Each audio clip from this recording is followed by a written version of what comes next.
This simple insulin trick to burn fat more easily, even if you're just starting. Why do some people seem to gain weight no matter how carefully they count calories? Why does intense exercise sometimes lead to burnout instead of fat loss?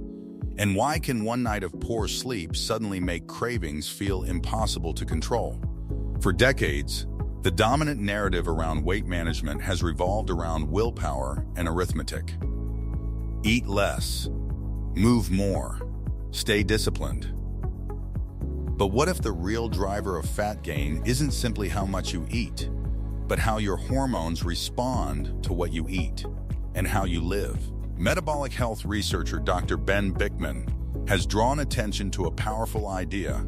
Insulin plays a central role in determining whether your body stores fat or burns it. This doesn't mean calories don't matter at all, but it does suggest that hormones influence what your body does with those calories.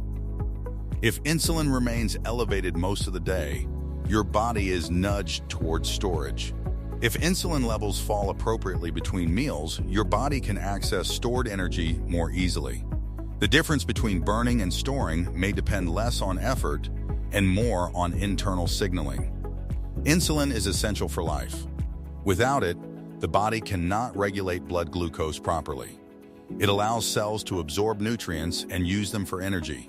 However, insulin is also a storage hormone. When it rises, it signals fat cells to take in and hold on to energy.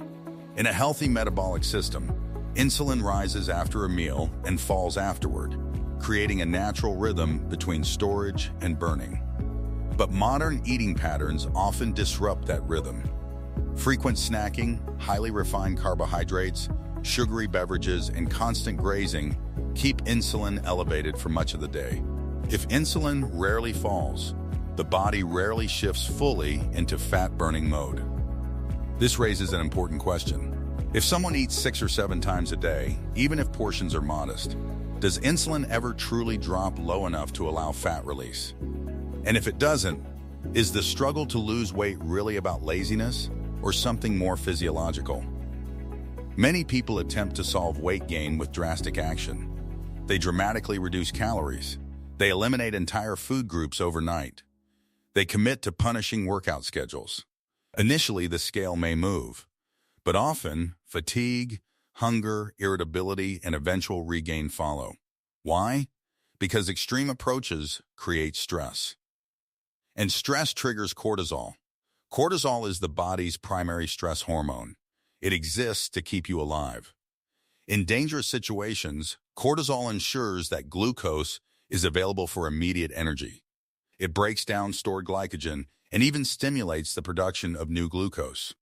This response is adaptive in emergencies. But when stress is chronic, whether from emotional strain, sleep deprivation, overtraining, or aggressive dieting, cortisol remains elevated. As cortisol pushes glucose upward, insulin must respond to bring it down. Over time, cells may become less responsive to insulin, leading to insulin resistance.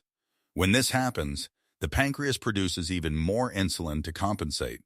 Now both cortisol and insulin are elevated, creating a hormonal environment that favors fat storage. Have you ever noticed that the harder you push yourself on a strict diet, the more intense your cravings become? Have you experienced a plateau despite eating very little? Chronic stress may be amplifying insulin's effects behind the scenes. Frequent hunger is another clue that something deeper may be happening. When meals consist primarily of refined carbohydrates, digestion is rapid. Blood glucose spikes quickly. Insulin surges to manage it. Then glucose may drop sharply, triggering hunger again. This cycle can repeat several times a day. The person may believe they simply lack self-control, when in reality their blood sugar instability is driving appetite. A different strategy focuses on stabilizing insulin rather than simply restricting calories. Meals that include adequate protein, healthy fats, and fiber digest more slowly. Protein stimulates satiety hormones such as GLP-1, which signal fullness to the brain.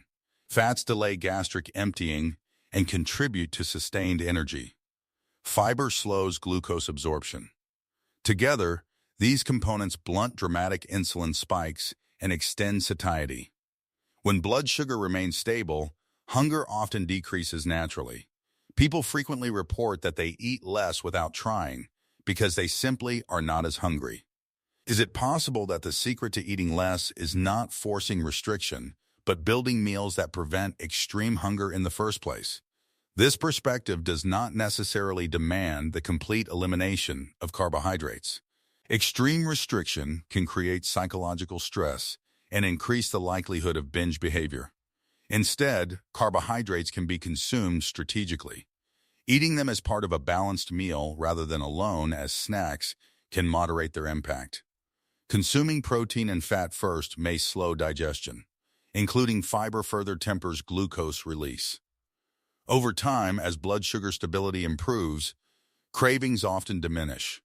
The desire for constant snacking weakens because the body no longer experiences repeated glucose crashes. Evening habits introduce another layer to the hormonal story. Why do cravings intensify at night? You may walk past sweets all day without temptation, only to find them irresistible after dinner. Part of this pattern relates to circadian rhythms and accumulated fatigue. Late-night carbohydrate intake can spike blood glucose and insulin when the body is preparing for rest.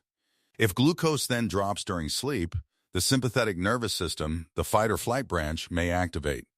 Heart rate increases, body temperature rises, restlessness replaces calm.